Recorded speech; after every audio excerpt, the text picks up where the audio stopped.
My name is Dr. Rebecca Torres, and I am a wildlife biologist specializing in primate behavior. I'm 39 years old, and I've spent the last 15 years working in some of the most remote places on Earth. I'm telling you this story because what happened to me in the Amazon rainforest in September 2021 has fundamentally changed how I understand the natural world, or what we think is natural. I was part of a research team studying howler monkey populations in the Yasuni National Park in Ecuador. It's one of the most biodiverse places on the planet, with species found nowhere else on Earth. Our team consisted of 5 people: myself, 2 other biologists, and 2 local guides who knew the terrain better than anyone. We'd set up a research station about 8 miles into the jungle, accessible only by boat, and then a 2-hour hike. The station itself was basic: 3 wooden structures on stilts to keep us above the forest floor, solar panels for limited electricity, and rain collection systems for water. We'd been there for 3 weeks already, and our supplies were scheduled to last another month. The work was hard, but rewarding. We'd wake up at 4:30 a.m. to catch the howler monkeys during their morning calls, track them through the canopy, collect fecal samples for analysis, and document their social behaviors.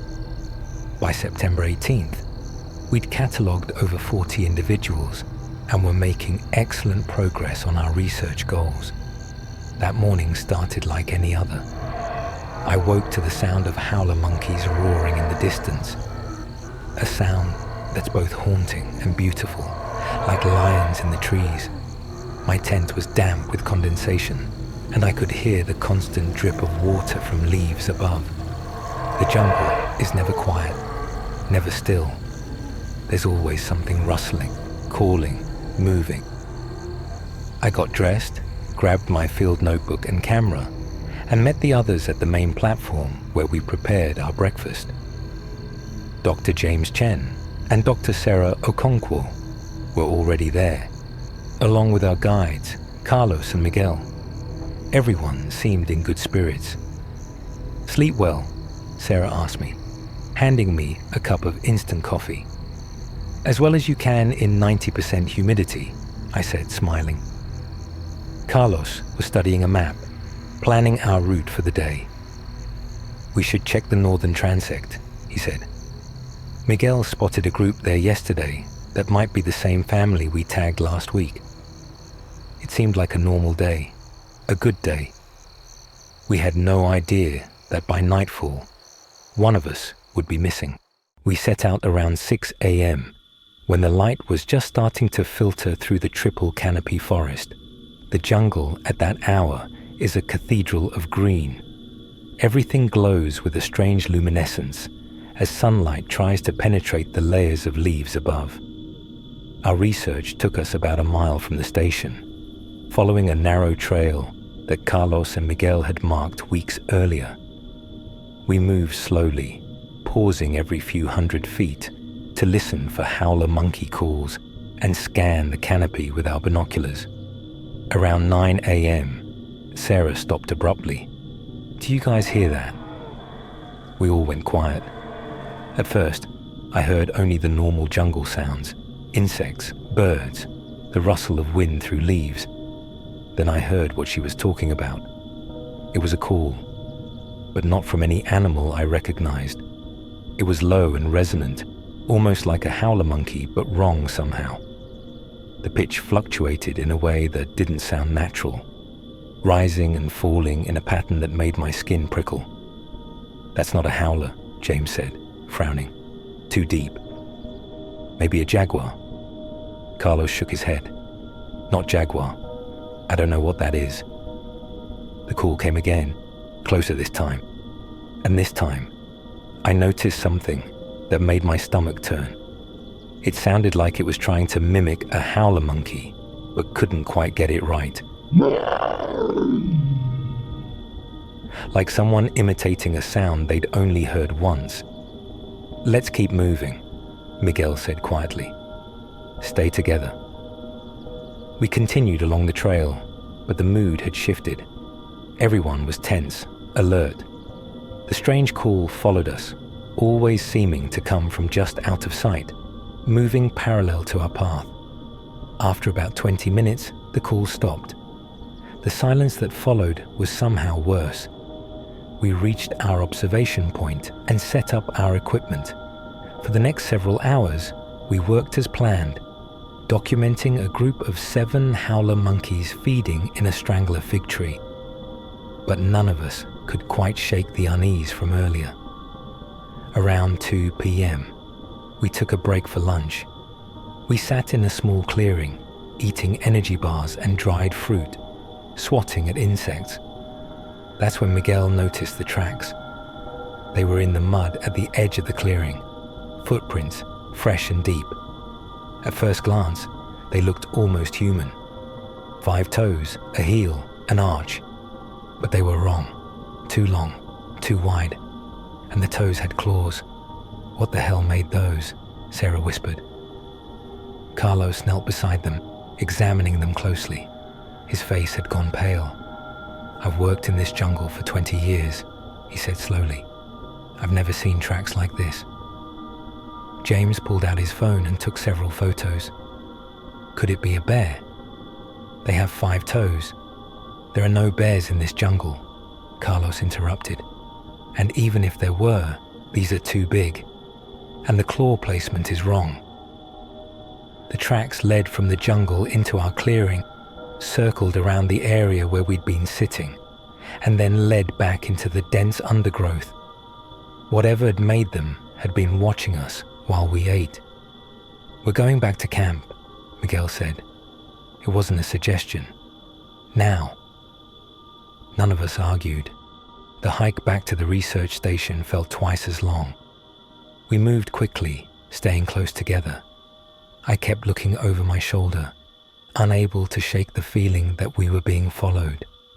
The jungle, which had felt familiar and safe just hours before, now seemed hostile and full of unseen threats. We were about half a mile from the station when Carlos stopped so suddenly that Sarah nearly walked into him. "Where's James?" he asked. We all turned. James wasn't behind us. The trail stretched empty in both directions. "He was right here," I said, my voice pitching higher. "He was right behind me 2 seconds ago." We called his name. The jungle swallowed our voices. No response. "James!" Sarah shouted. "James!" Nothing. Miguel pulled a machete from his belt. We stayed together. We searched for 5 minutes. Then we go back to camp and radio for help. We backtracked slowly, calling James's name, checking the undergrowth on both sides of the trail. My heart was hammering. People don't just vanish in the jungle. They get lost, they fall, they have accidents, but they don't just disappear while walking in a group. After 3 minutes of searching, we found his backpack. It was lying in the middle of the trail, about 100 yards from where we'd last seen him. The straps were torn, hanging by threads. The contents had been dumped out, his water bottle, notebook, camera, sample bags, all scattered across the path. But there was no sign of James. No blood, no signs of struggle, just his shredded backpack and scattered equipment. "James!" Carlos's voice was desperate now. "James, where are you?" A sound came from deep in the jungle to our left. That same strange call we'd heard earlier. The not quite right howler monkey imitation. But this time, there was something else mixed in with it. A voice. Human words, distorted and drawn out, but definitely human. "Help. Me." It was James's voice. Sarah started to push into the undergrowth toward the voice, but Miguel grabbed her arm. "No, that's not him." "What are you talking about?" Sarah's eyes were wild. "That's James. He needs help." "That's not him," Miguel repeated, his voice hard. "Listen." The call came again. "Help. Me." same words, same tone, same inflection. Exactly identical to the first time, like a recording being played on repeat. And then, from a completely different direction, we heard it again. Help me. And again, from behind us. Help me, can I have? 3 different locations, all playing the same cry for help in James's voice. Run, Carlos whispered. Run now. We ran. We crashed through the jungle, following the trail as fast as we could. Branches whipping our faces, roots trying to trip us. Behind us, James's voice called out over and over from multiple directions. Always the same 2 words, always the same desperate tone. Help me, help me. My lungs burned. My legs felt like they would give out. But I kept running, following Miguel's bag, hearing Carlos and Sarah behind me. The research station came into view. We burst into the clearing and didn't stop until we were inside the main structure, slamming the door behind us. For several minutes, we just stood there gasping, trying to catch our breath. Outside, the jungle had gone completely silent. Even the insects had stopped chirping. Then we heard footsteps on the platform outside. Heavy, slow footsteps, not the pattern of human walking. Something else. James, Sarah called out, her voice shaking. Is that you? The footsteps stopped directly outside the door. Help me, came James's voice, muffled through the wood. James, if that's you, say something else, I said. Say my name, say Rebecca. Silence. Then, help me. Carlos moved to the window and carefully lifted the corner of the tarp we'd hung for privacy. He looked out, then jerked back so violently he nearly fell. What? Miguel demanded. What did you see? That's not James, Carlos whispered. That's not anything. He wouldn't go near the window again. He just shook his head, his hands trembling. The thing outside began to circle the structure. We could hear it moving around the platform, its footsteps creaking on the wooden planks. Every few seconds, it would stop and call out in James's voice. Help me. This went on for hours. The sun set, and we sat in darkness, not daring to turn on our solar lanterns. The thing kept circling, kept calling, kept waiting. Around midnight, Sarah broke down. She started sobbing, quietly at first, then louder. We have to help him. What if he's really hurt? What if he's out there and that thing has him? He's gone, Miguel said flatly. Whatever took him, he's gone. You don't know that. Yes, I do. Miguel's voice was hard, final. I've heard stories about this. My grandfather told me. There are things in the deep jungle that shouldn't exist. Things that copy sounds, that lure people away. He called them the imitadores, the imitators. That's folklore, I said, but my voice lacked conviction. Is it? Miguel looked at me. Then what's outside? None of us had an answer. The thing circled until dawn. When the sun finally rose, the footsteps stopped. The calling stopped. Everything went quiet. We waited another hour before Miguel and Carlos agreed to go outside. The rest of us watched through the window as they checked the platform. There were tracks everywhere. The same tracks we'd seen earlier. The 2 long, 2 wide footprints with claws.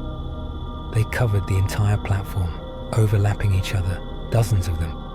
But there was something else. Written in the dirt and mud, in what looked like claw marks, were words.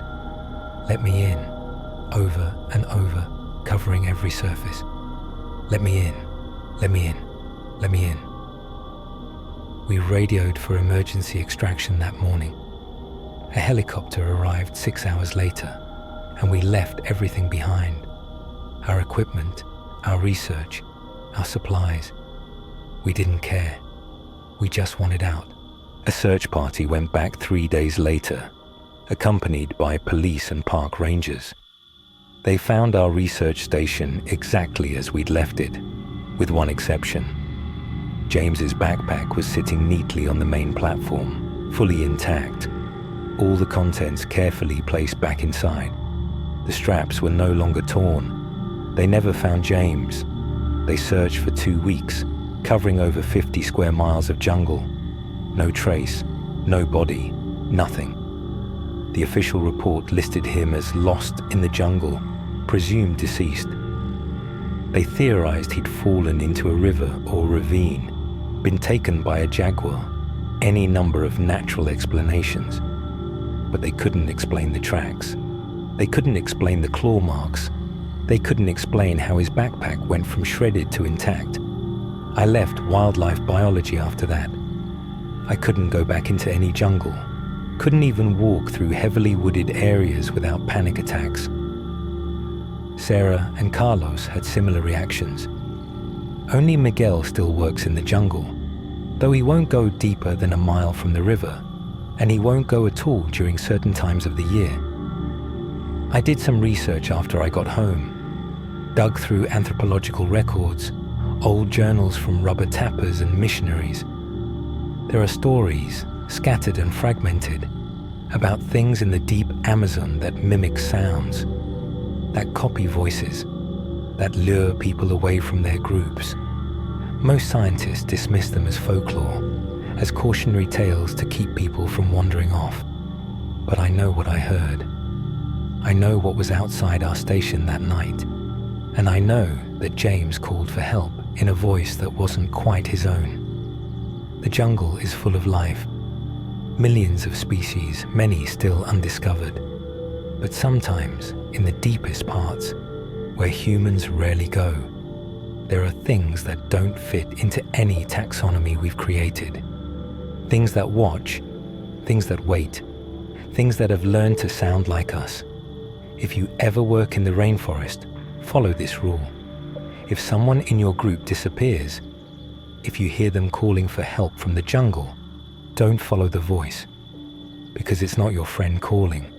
It's something else, something that learned to make the right sounds. And if you go to help, you'll learn what happened to them.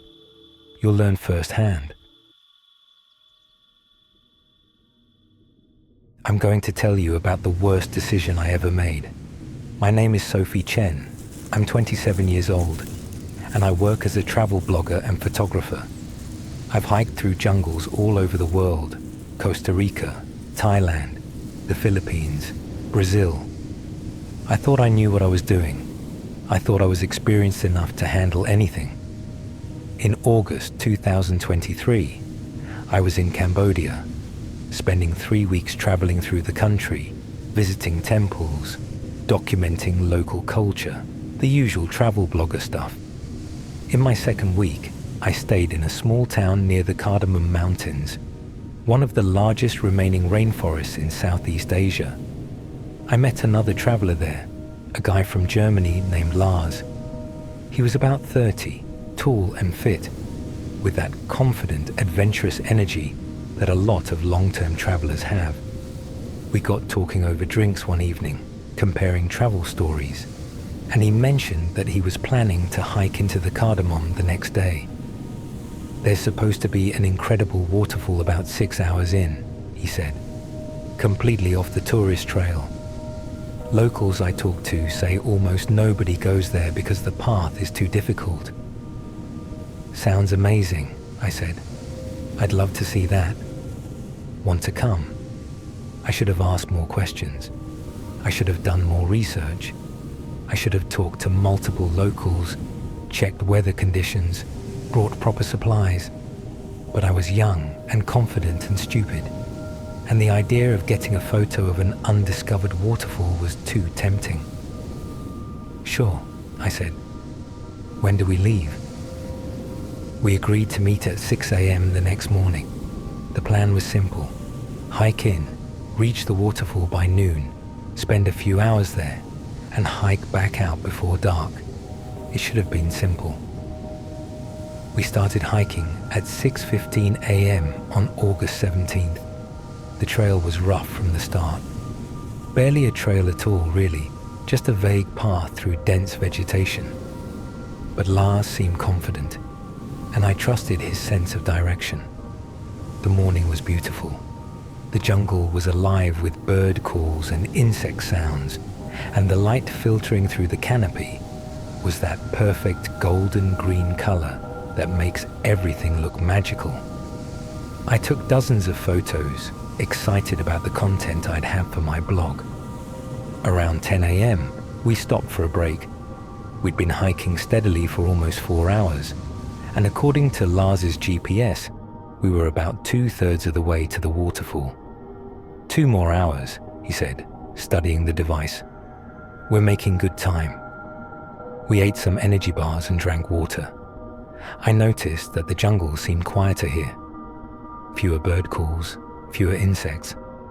I mentioned it to Lars. He shrugged. Probably just the time of day. Animals rest when it gets hot. That made sense, so I didn't worry about it. We kept hiking, but Lars's 2-hour estimate was wrong. An hour passed, then another, and we still hadn't reached the waterfall. The GPS showed us getting closer, but the terrain was becoming more difficult. Steeper hills, thicker vegetation, the ground muddy and treacherous. Maybe we should turn back, I suggested around 1 p.m. We're already going to be hiking out in the dark at this rate. We're so close, Lars insisted. Look, the GPS says it's less than a mile now. 20 minutes, tops, and we'll be there. I should have insisted on turning back, but I'd come this far, invested this much time and energy. 20 more minutes seemed reasonable. We pushed on. The waterfall never appeared.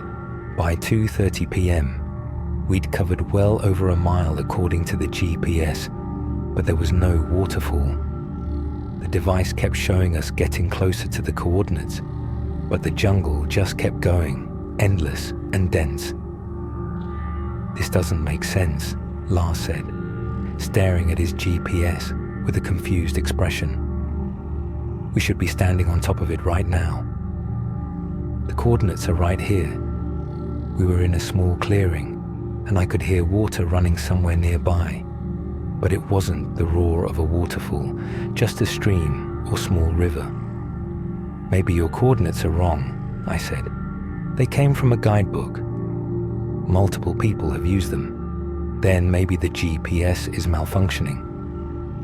Lars shook his head, but I could tell he was starting to worry.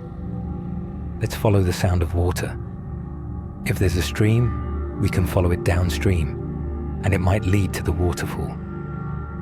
We found the stream, a clear, shallow flow, maybe 6 feet wide, winding through the jungle.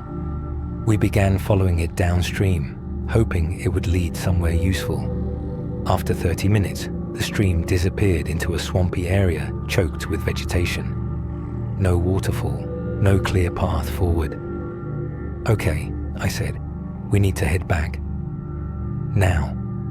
It's already past 3 p.m. If we leave now, we'll reach the trailhead right around dark. If we wait any longer, we'll be hiking in the dark for hours. Lars checked his GPS again. A strange expression crossed his face. What? I asked. The GPS. It's not showing a route back to the trailhead. What do you mean? He showed me the screen.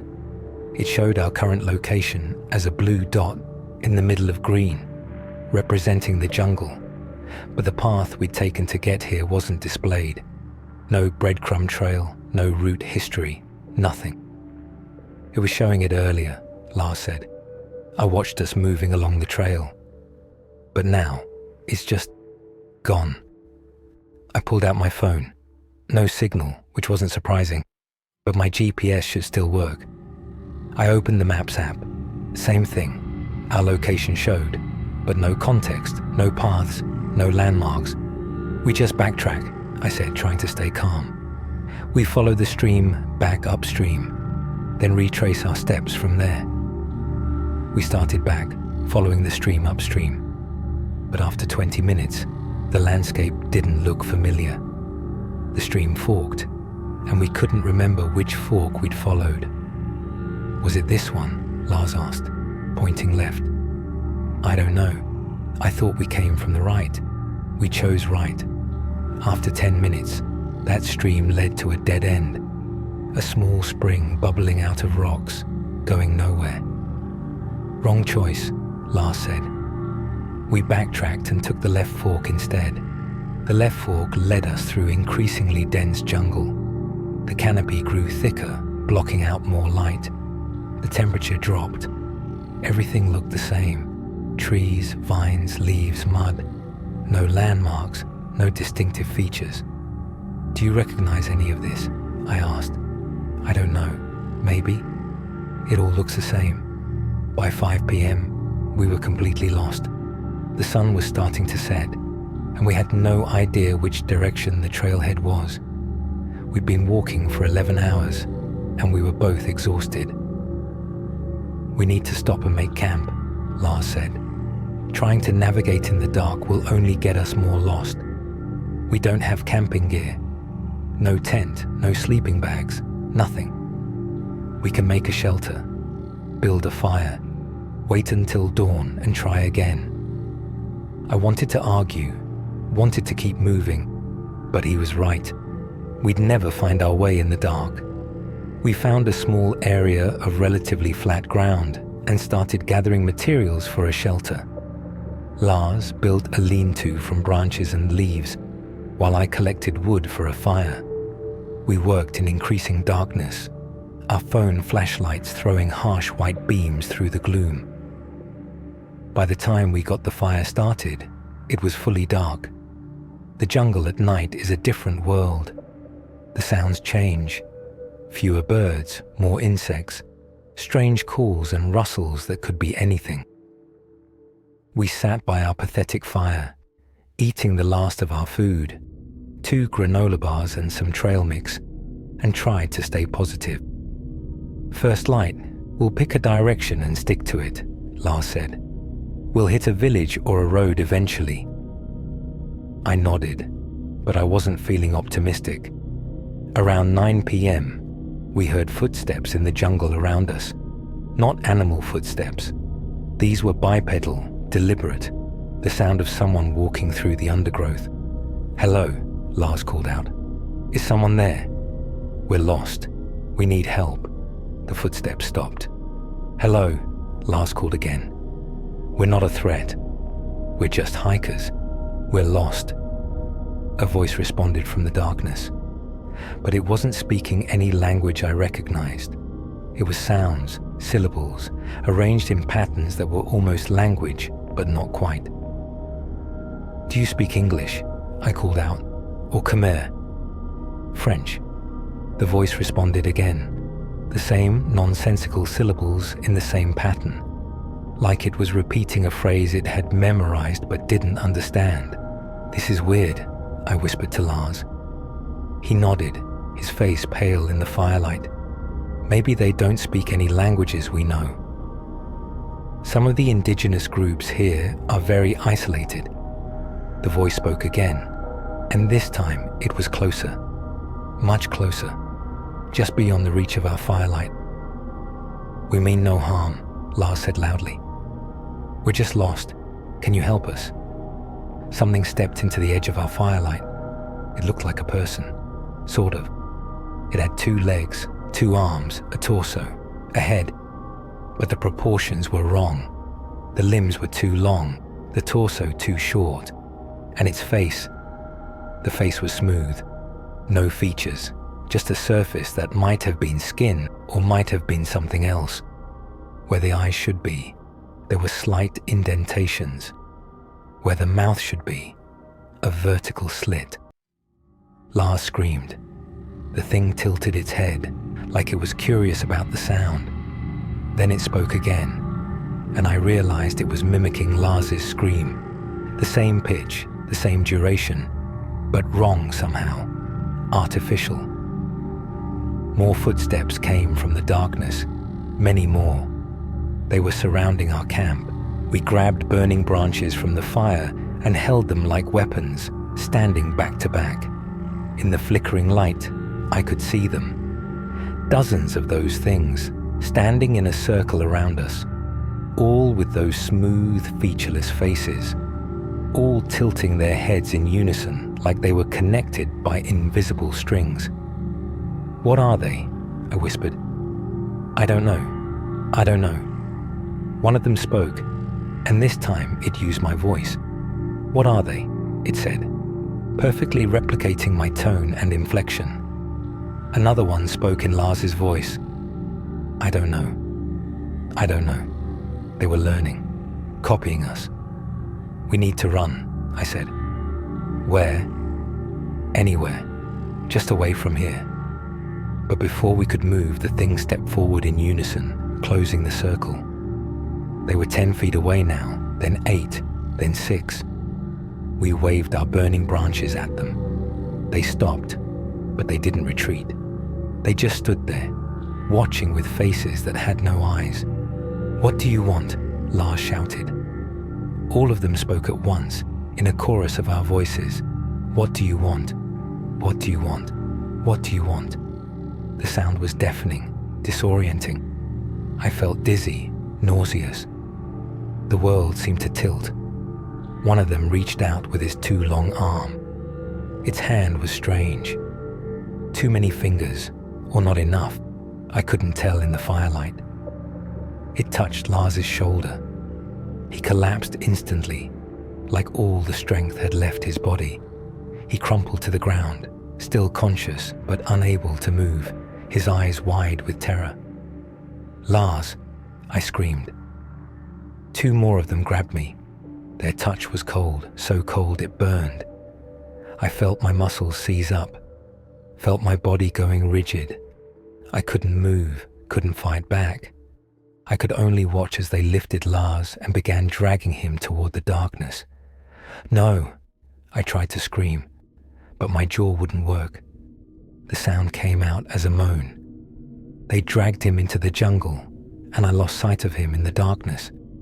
I could hear him though, hear him crying, begging, screaming. Then the screaming stopped. The things came back for me. They lifted me like I weighed nothing and began carrying me into the jungle. My body was completely paralyzed, but my mind was fully conscious. I could feel, I could see, I could hear. I just couldn't move. They carried me for what felt like hours, though it was probably only minutes. The jungle around us changed. The trees became strange, twisted and wrong, with bark that looked almost like skin.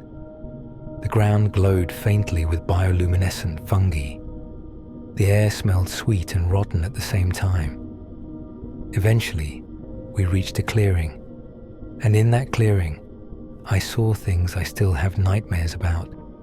There were structures made of bones and vines, arranged in patterns that hurt to look at. There were other people there, or what had been people. They were standing in rows, motionless, their faces smooth and featureless like the things that had captured us, transformed, changed into something else. Lars was there. He was standing at the edge of the group, already starting to change. His face was smoothing over, his features fading, but his eyes were still there, still human, and they looked at me with an expression of absolute horror and despair. The things carrying me brought me to the center of the clearing and set me down. They arranged my body in a standing position, my arms at my sides, facing forward. I still couldn't move, couldn't even blink. One of them approached me. It placed its hand on my face, covering my eyes, nose, and mouth. Its skin was cold and wrong, and I felt something pushing into my skin, burrowing, changing me. I was going to become like them. I was going to become one of these things, standing here forever, smooth-faced and silent, waiting for the next lost hiker to stumble into the trap. I would have cried if I could have. I would have screamed, but I could only stand there and feel the change beginning, feel my humanity slipping away. And then, somewhere in the distance, I heard a sound that saved my life, a dog barking. The thing touching my face jerked back. All of the creatures turned toward the sound, their heads snapping in perfect unison. The dog barked again, closer now. Then voices, human voices, speaking Khmer, calling out. The things around me began to make sounds, not human sounds anymore, but something between a hiss and a shriek. They backed away from me, moving toward the edge of the clearing. The rescue party burst into the clearing. 3 men with flashlights and a dog, probably villagers who'd been searching for us. When they saw the clearing, saw the bone structures, saw me standing frozen, saw the things backing into the jungle, they stopped, shocked. Then one of them started yelling something, and they all began making noise, shouting, banging sticks together, making as much sound as possible. The dog barked ferociously, straining at its leash. The things fled. They vanished into the jungle so fast I barely saw them go. One moment they were there, the next they were gone. The paralysis left me all at once. I collapsed to the ground, sobbing, gasping, unable to speak. The villagers rushed over, helping me up, wrapping a blanket around me, speaking soothing words I couldn't understand. I pointed at Lars. They saw him standing there, smooth-faced, motionless. One of them approached him carefully.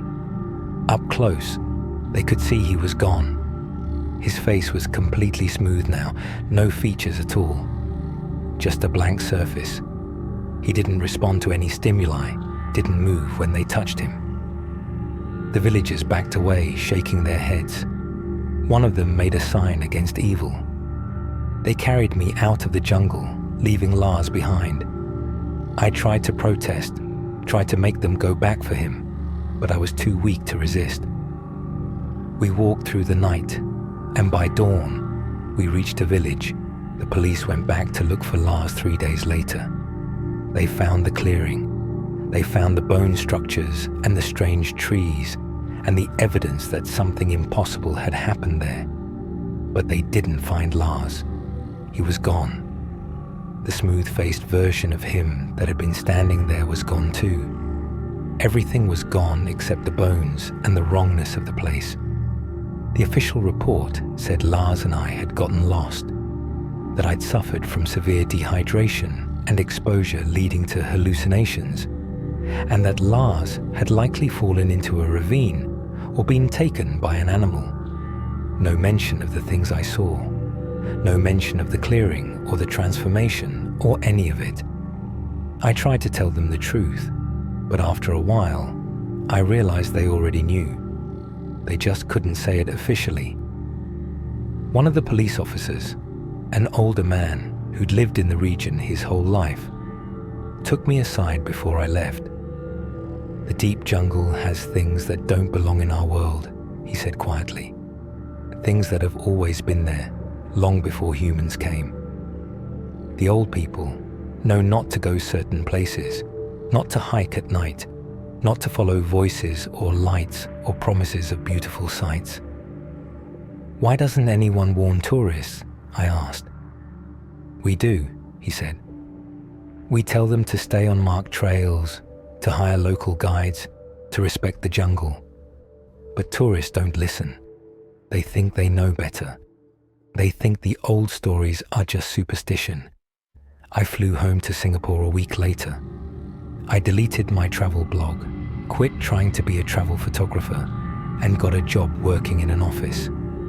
I live in the city now, surrounded by concrete and glass and artificial light. I don't camp. I don't hike. I don't go near any forest or jungle. But sometimes, late at night, I feel my face. I press my fingers against my features, checking to make sure they're still there, still distinct, still human. Because for those few minutes in that clearing, I felt what it was like to have them start to fade. I felt my humanity being erased, felt myself becoming something else. And I'm terrified that the process isn't finished, that one day I'll wake up and look in the mirror, and my face will be smooth, my eyes will be gone, my mouth will be gone, and I'll be one of them. The thing about the jungle is that it's patient. It's been there for millions of years, and it will be there for millions more. It doesn't care about us, doesn't need us, doesn't want us there. But if we insist on going deeper, on pushing into places we weren't meant to be, it will show us what lives in those places. It will show us that we're not the top of the food chain, that there are things older and stranger and more terrible than any animal we've catalogued. And once it shows you, once you've seen what's really there, you can never unsee it. You can never forget, and you can never be sure that it's truly finished with you. Lars is still out there somewhere, in that jungle, standing motionless in some clearing, his face smooth and empty, waiting. Maybe he's alone. Maybe he's with others like him. Maybe he's already forgotten he was ever human. Or maybe he remembers. Maybe he's still conscious, still trapped in that transformed body, unable to move or speak or die. I hope not. I hope death was quick and merciful, but I don't think it was. The jungle doesn't do mercy. It only does hunger.